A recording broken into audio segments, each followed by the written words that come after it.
para mim, né? Esses 20 dias em casa. Durante todo esse tempo, a pergunta ficou na minha cabeça, é como que essa doença, muda a gente. Se ela pode mudar a gente, se a gente vai sair melhor ou pior depois de ter Covid. E eu fiquei o tempo todo tentando achar como é que vai mudar, como é que eu vou sair dessa. Isso ficou na minha cabeça. E a resposta que eu tive não foi das melhores. Para mim, não mudou nada. Porque daí eu fiquei lembrando uma história na Bíblia, aí em Lucas mesmo, a história dos 10 leprosos. Naquele tempo, dá para fazer uma comparação entre a Covid e a lepra. Porque, por exemplo, meu cunhado está lá na UTI, e esses dias atrás aí que bateu o desespero, a minha esposa da Marcela está desesperada, falou, mas eu tenho também, eu quero ir lá ver ele, eu quero ir lá estar com ele, eu quero ir lá estar do lado dele. Então, o Covid tem isso, às vezes minha mãe ligava para mim 3 horas da manhã, entendeu? Porque é um lugar que você está enfrentando a morte, uma coisa que a gente está dando o menor valor aqui hoje, que é respirar, não é isso? Ninguém está pensando aqui que está respirando, mas quem está lá, isso é como se fosse tudo, e não está conseguindo. Só que você está enfrentando isso sozinho. Então você está de frente da morte, sozinho. Isso para mim é o pior. Então, a lepra naquele tempo era mais ou menos a mesma coisa. Você abandonava todo o seu contexto familiar, você tinha que abandonar a sua casa, porque talvez você não ia morrer tão rápido como a Covid, mas um dia você ia morrer, um dia aquela doença ia matar você. Mas uma coisa que ela faria com você é te isolar de todo mundo. E em Lucas 17 a gente vê uma história de, lembra, 10 leprosos. Jesus fala com eles, fala, olha, vão lá e se apresentam ao sacerdote. No meio do caminho, os 10 ficam curados. Mas somente quantos voltam? Só um. Só um volta. Então, de toda essa história, de tudo aquilo que a gente está vivendo, todo mundo aqui dentro, por exemplo, ontem eu falei isso, e é muito claro para mim. Isso aqui é uma loteria que a gente está vivendo. Ou é uma graça que a gente está vivendo. Por exemplo, dentro do meu contexto familiar, quem tem asma sou eu, o Felipe, não sei se o Wellington sabe disso, mas o Felipe ia trabalhar na novela de bicicleta. Então, como que um rapaz que vai trabalhar de bicicleta, sei lá quantos quilômetros que dá do Morumbi na Novelis, fica ruim do pulmão? Eu uso bombinha todo dia. Então, se a gente está aqui dentro hoje, se nós estamos aqui para tomar essa ceia, eu vou contar a história que eu contei ontem, hoje vai ficar tudo repetido aqui, Leni. Quando eu cheguei lá no médico e deu positivo, daí o médico falou assim, olha, vou falar uma coisa para você, esse negócio desses montes de remédio aí, é tudo balela, certo? Isso aí, azitromicina, ivermectina, cloroquina, sei lá o que, isso aí é tudo balela. Eu só vou receitar para você Novalgina. E vou dizer para você o seguinte, o 8º dia é o dia que a gente separa o joio do trigo. No 8º dia a gente sabe se você vai viver ou não. Simplesmente assim. Então, de tudo isso, o que ficou para mim é, se eu passei por isso, minha mãe passou por isso, meu pai, e se alguns não passaram por isso, é graça de Deus. Não é esforço médico, a gente vê um monte de gente rica, bilionária, morrendo. Então o Covid veio mostrar para nós, olha, vocês não são imortais, vocês não são tudo isso que vocês pensam, e se vocês estão vivos, dê glória a Deus. Está vivo. Só que infelizmente, a gente às vezes é agraciado por Deus, recebe o milagre de Deus, né? Passa pela aprovação, mas isso simplesmente não muda a gente, não transforma a gente. A gente fica não como aquele leproso, mas fica como os outros 9. e segue a vida como os outros não. Por quê? Porque acreditar não é ter fé. Por exemplo, eu acredito, todo mundo aqui acredita, que se eu tiver uma alimentação saudável, nunca mais comer doce, certo? Não ficar lá 2 horas da manhã visitando a geladeira, né? Se eu fizer uma coisa bem saudável, salada, né? Se eu fizer exercício físico, eu vou ter uma vida saudável. Mas o fato de eu acreditar nisso muda a minha vida. Por exemplo, eu posso acreditar que oração é muito bom, mas o simples fato de eu só acreditar na oração muda a minha vida. Eu posso acreditar que ler a palavra de Deus é excelente, mas simplesmente acreditar não muda nada. Eu posso acreditar que ser dizimista, ofertante é ótimo, mas simplesmente acreditar também não muda nada. E às vezes a gente acha que a gente vai passar por tudo só acreditando. Eu ouvi uma ilustração que tem a ver. Às vezes a gente fala que vamos pensar se a igreja fosse um time, certo? Aqui nós somos o time.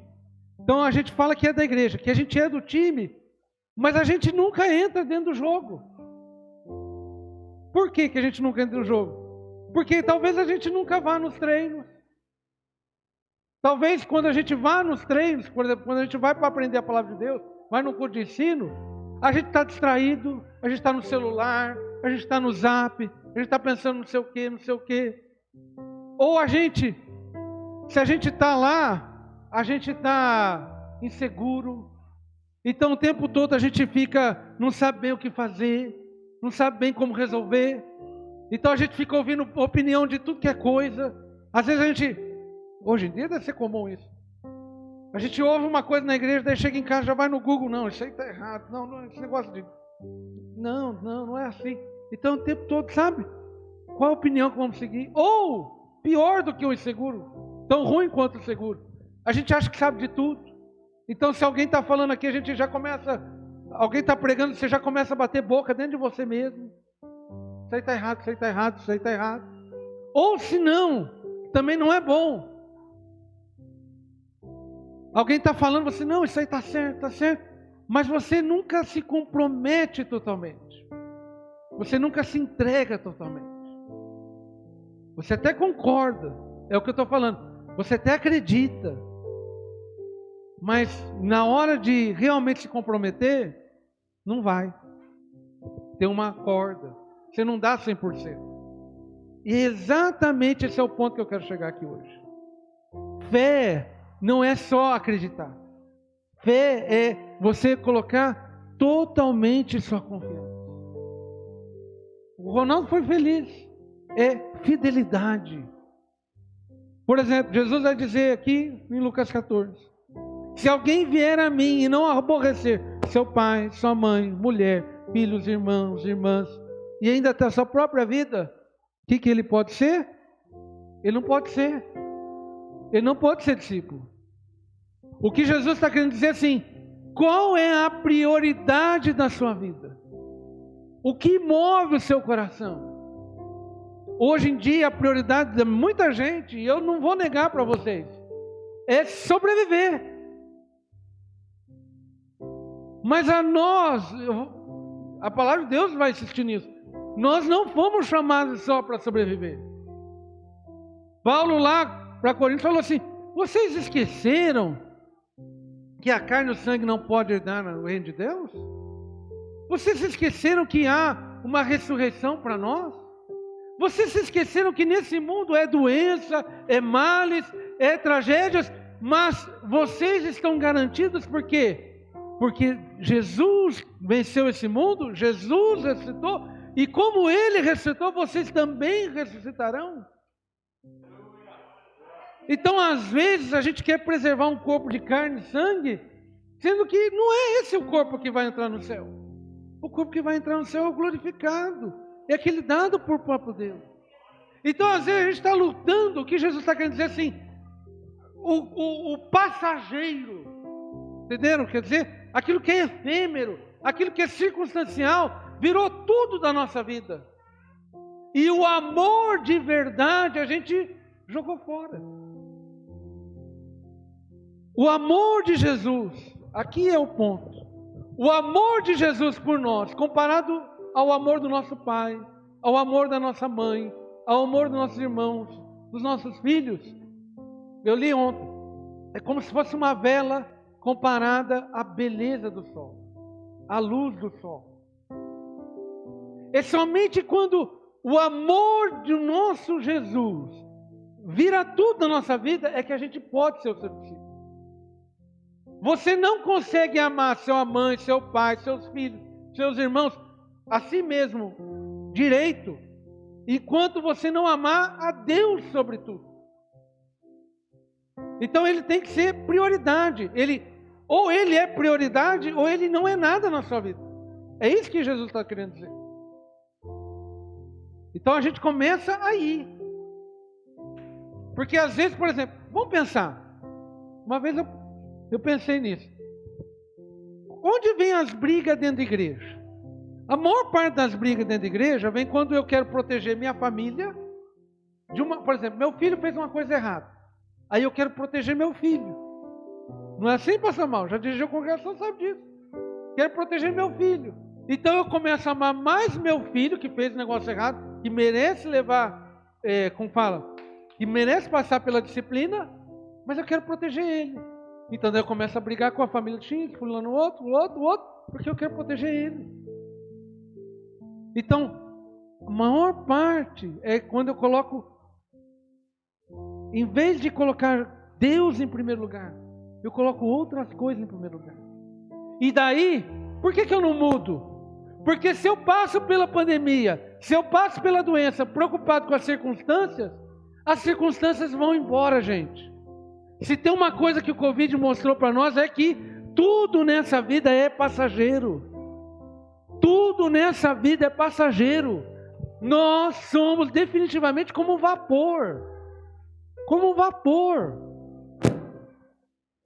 Agora, o que vamos levar dessa vida? Como vamos viver essa vida? Eu não posso viver essa vida querendo catar vapor, querendo segurar vapor. Ele vai se perder. Ele vai se perder entre os nossos dedos. Então eu tenho que ter algo que vá além dessa vida. Algo que seja mais valioso do que essa vida. Algo que seja mais eterno do que essa vida. E o que é isso? O coração de Jesus voltado a nós. O amor de Jesus voltado a nós. Isso é maior do que essa vida. Por isso que ele vai falar depois, olha o 27. Qualquer que não leve a sua cruz e não vier após mim, não pode ser o seu discípulo. Então se eu, dentro de mim mesmo, não negar a mim mesmo, não entender que há um custo, há uma negação que eu preciso fazer para alcançar, para seguir a Jesus, não dá. Qual é o nosso problema? Às vezes a gente começa bem, mas é que a gente começou com uma lista. A gente vem para Jesus e coloca a lista. Olha, Jesus, eu vou te seguir, mas olha, ninguém na minha família pode ser afetado por isso. Ninguém, não entendeu? A gente faz a lista. Eu preciso ter isso, eu preciso ter aquilo, eu preciso ter aquilo outro. Então a gente faz toda a lista. Só que essa lista é um cálculo errado. É um cálculo baseado nos meus interesses, nos meus desejos, nas minhas vontades. E eu sinto muito dizer para você, Jesus não veio para cumprir os seus interesses, suas vontades, seus desejos. Não. Jesus veio na sua vida para ter algo maior do que os seus interesses, maior do que as suas vontades, maior do que aquilo que você deseja. Ele quer usar a sua vida para os desejos dele, para as vontades dele, para aquilo que ele quer para a sua vida. Então, é o que ele fala, a gente calcula mal, ó. Pois qual dentre vós, querendo edificar uma torre, não se assenta primeiro a fazer as contas dos gastos, para ver se com o que tem pode acabar? Para que não aconteça que depois de haver posto os alicerces, e não podendo acabar, todos a virem e comecem a escarnecer dele. E dizendo, este homem começou a edificar e não pôde acabar. Ou qual é o rei que indo à guerra a pelejar contra o outro rei, não se assenta primeiro a tomar conselho, sobre se com 10 mil pode sair ao encontro do que vem com ele, contra ele com 20 mil? De outra maneira, estando o outro ainda longe, manda embaixadores e pede condições de paz. O que Jesus está querendo dizer? Faça as contas. Não venha servir a Jesus de modo ingênuo. Porque às vezes, ingênuo assim, às vezes a gente vem a Jesus com as nossas contas, com os nossos desejos, com aquilo que nos agrada. Só que o caminho que Jesus tem para nós talvez não seja o caminho da nossa lista. E daí o que acontece? A gente para no meio do caminho. A gente começa a inventar desculpa. A gente começa a inventar histórias. É interessante que esse sermão, vamos dizer assim, que Jesus dá, é bem depois da grande ceia. É bem depois daquelas desculpas para não participar do banquete. E às vezes a gente é mestre nessas desculpas. Só que essas desculpas só revelam uma coisa. O que essas desculpas revelam? Elas revelam que nós não estamos vivendo para Deus, mas vivendo para nós mesmos. É isso que elas revelam. Simplesmente isso. O Hebreus fala assim que nós devemos deixar todo embaraço. Todo embaraço. O que está embaraçando a sua vida? O que está embaraçando a sua vida? Porque, vamos seguir. Assim, pois, qualquer de vós que não renuncia... Olha o que ele diz aí, o verso 33. Lê comigo, por favor. Lucas 14, 33. Assim, pois, qualquer de vós... Quer dizer, tem alguém fora da lista? Não, todo mundo. Que não renuncia a alguma coisa? Ao quê? É difícil falar isso, não é? A tudo. Quanto tem, não pode ser meu discípulo. Por que ele põe esse ponto? Pelo seguinte, gente. Vou contar um testemunho para vocês. Como eu sou besta. Vou contar aqui como eu sou bobo. Quando eu tinha, deixa eu lembrar, 18 anos, eu fiquei namorando, acho que eu já contei essa história aqui. É muito boba essa história. Então você já me perdoe. Quando eu tinha 18 anos, eu fiquei 1 ano namorando uma carteira. Eu queria ganhar uma carteira. Fiquei 1 ano namorando aquela carteira. Sabe quando você vai lá na loja e fala, um dia eu quero ter essa carteira. Um dia, coisa quase que boba, né? Eu era adolescente, vocês me perdoem. Né? Fiquei 1 ano namorando a bendita carteira. Aí eu ganhei a carteira de Natal. Ganhei. Nem sabia, ganhei. Fiquei tão feliz. Aí no outro dia eu fui lá comprar pão para minha avó na padaria. Aí eu fui abrir a porta lá do carro, saí, paguei, voltei. Aí cheguei em casa e descobri, sabe o quê? Que a carteira caiu do meu bolso na porta da padaria. Eu fiquei 1 dia com a bendita carteira. 1 dia. Às vezes na nossa vida, a gente faz aquelas orações para Deus. Deus, se eu perder isso, eu perdi tudo na minha vida. Deus, não permita que eu perca isso, porque senão a minha vida não tem mais sentido, a minha vida não tem mais valor, a minha vida não tem mais significado. E Deus faz o que com a gente? Leva embora aquilo. Mas graças a Deus você está aí vivo, você está aí viva, porque aquilo era circunstancial na sua vida. O que é eterno, o que não muda na nossa vida é o amor de Jesus, é a presença de Jesus. Estão me entendendo onde eu quero chegar? Esse é o ponto. Se Ele não for tudo, Ele é nada. E Ele vai dizer para nós, bom é o sal é bom. Mas, se ele degenerar, com que se adubará? Nem presta para a terra, nem para o monturo, lança-no fora. Quem tem ouvidos para ouvir, que ouça. O que Jesus está querendo dizer? Uma fé que não é praticada, uma fé que não encontra carne e osso, uma fé que não é de verdade, que é só acredito. Eu acredito, mas eu não faço nada. Eu acredito, mas eu não vivo sobre aquilo. Esse tipo de fé não presta. Esse tipo de fé não salga nada, não muda nada, não transforma nada. Você passa pelo Covid-19, Covid-20, Covid-21, 22, 30, 40 e não muda nada. Esse tipo de fé não vale nada. Agora, quando eu renuncio tudo, quando realmente a minha confiança é nele, eu começo a salgar a vida. Eu começo a levar esperança à vida. Por quê? Porque as pessoas vão ver as minhas circunstâncias e não vão ver alguém abalado pelas circunstâncias. E daí isso vai criar uma coisa na cabeça dela. Peraí, como que é isso?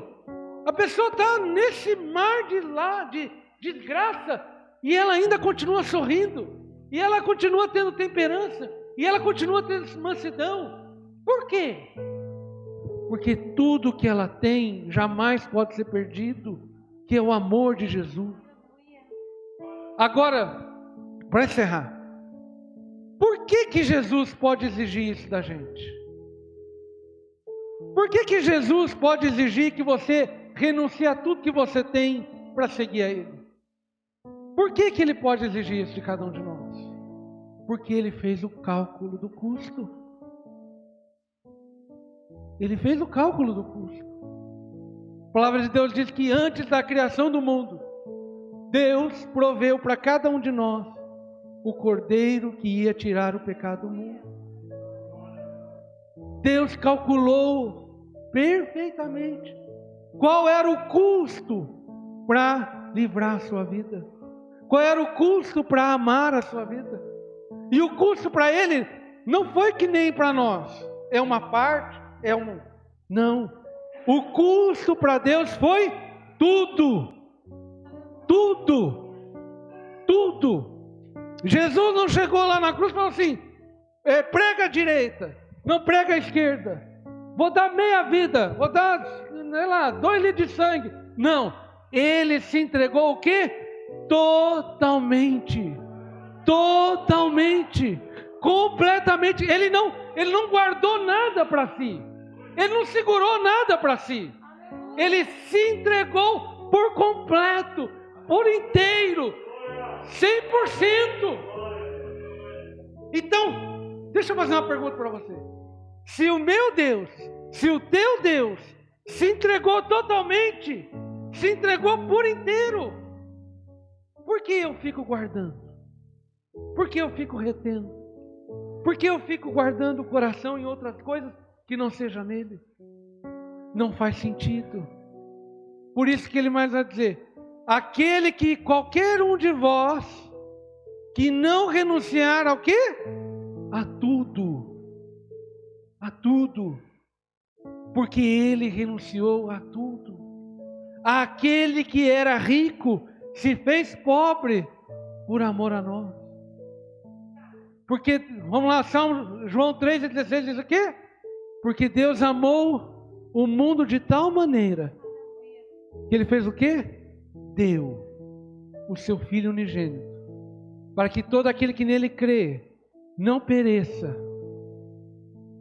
Mas crer aqui não é só, eu acho que Ele existe. Crer aqui é entrega. Entrega. Não pereça, mas tenha vida eterna. Nós vamos participar da ceia. E na ceia, você vai participar da entrega de Deus. Quando você tomar o pão hoje de manhã, você está tomando o corpo entregue de Deus pela sua vida. É esse corpo que te dá vida. É esse corpo que te dá esperança. Ele não guardou nenhum pedaço dele. Ele entregou todos os pedaços dele por nós. Quando você participar do cálice, ele não entregou parte do sangue dele, parte da vida dele. Não. Ele entregou toda a vida dele por amor a você.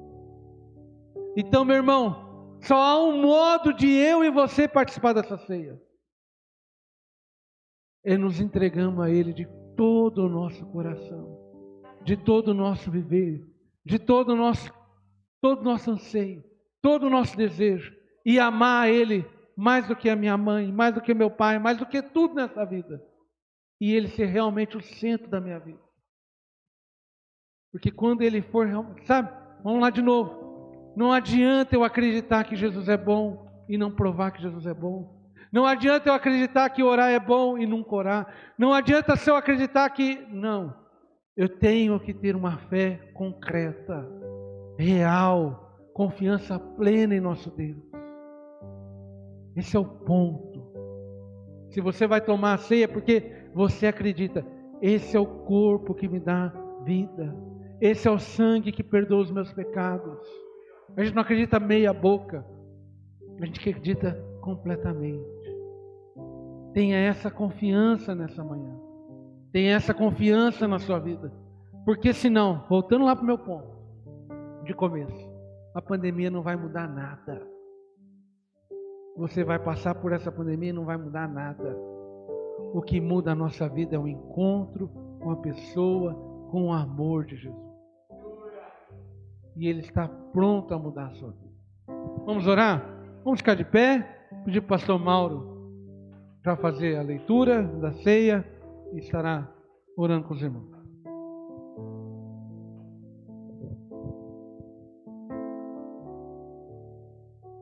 Eu saúdo a amada igreja com a paz do Senhor Jesus. Estamos felizes porque estamos na casa do nosso Deus. Conforme o pastor ele disse, realmente é um privilégio, irmão, de estarmos aqui. Permita-me um minuto, por gentileza.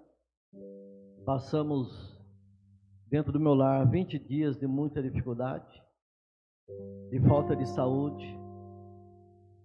Eu fiquei 20 dias sem poder sair no portão, 3 dias dentro do quarto. Mas o Senhor um dia me repreendeu, porque comecei a indagar com Deus. Falei, por que isso, Senhor? Por quê? Por quê? Por quê? Aí Deus falou assim para mim: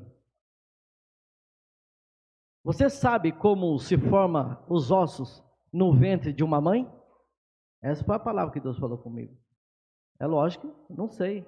Aí o Senhor falou, então deixa comigo, eu faço todas as coisas.